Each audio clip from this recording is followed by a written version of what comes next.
प्रधानमंत्री नरेंद्र मोदी ने आज नई दिल्ली में आचार्य विद्यानंद महाराज के शताब्दी समारोह का उद्घाटन किया। इस मौके पर केंद्रीय संस्कृति एवं पर्यटन मंत्री गजेंद्र सिंह शेखावत भी मौजूद है।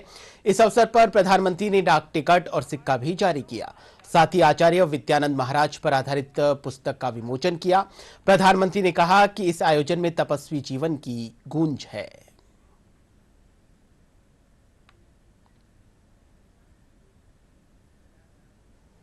अब आपको लिए चलते हैं विज्ञान भवन नई दिल्ली, जहां पर प्रधानमंत्री नरेंद्र मोदी इस कार्यक्रम को संबोधित कर रहे हैं।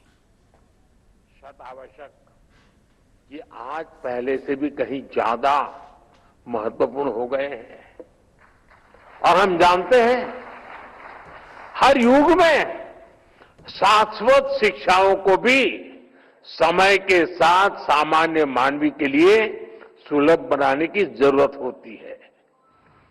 आचार्य श्री विद्यानंद मुनिराज का जीवन, उनका कार्य इस दिशा में भी समर्पित रहे हैं।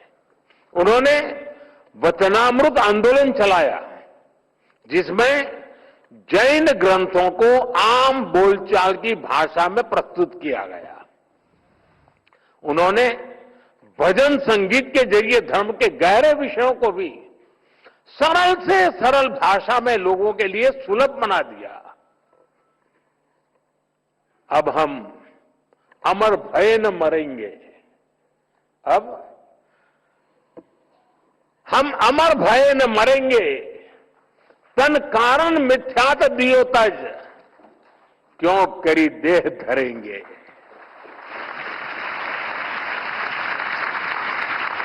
आचार्य श्री के ऐसे कितने ही भजन, जिनमें उन्होंने अध्यात्म के मोतियों को मिलाकर हम सबके लिए एक पुण्य माला बना दी है। अब हम अमर भय न मरेंगे। अमरता में ये सहज विश्वास, अनंत की ओर देखने का ये हौसला, यही भारतीय अध्यात्म और संस्कृति को इतना खास बनाती है। साथियों, आचार्य श्री विद्यानंद मुनिराज की जन्म शताब्दी का वर्ष हमें निरंतर प्रेरणा देने वाला है। हमें आचार्य श्री के आध्यात्मिक वचनों को अपने जीवन में आत्मसात तो करना ही है। समाज और राष्ट्र के लिए उनके कार्यों को हम आगे बढ़ाएं, ये भी तो हमारा दायित्व है। आप सब जानते हैं, आचार्य श्री विद्यानंद मुनिराज ने अपने साहित्य के जरिए, अपने भजनों के माध्यम से प्राचीन प्राकृत भाषा का कितना पुनरुद्धार किया। प्राकृत भारत की सबसे पुरानी भाषाओं में से एक है। ये भगवान महावीर के उपदेशों की भाषा है। इसी भाषा में पूरा मूल जैन आगम रचा गया।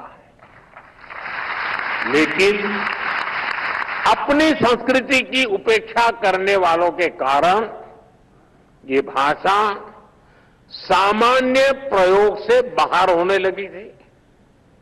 हमने आचार्य श्री जैसे संतों के प्रयासों को देश का प्रयास बनाया।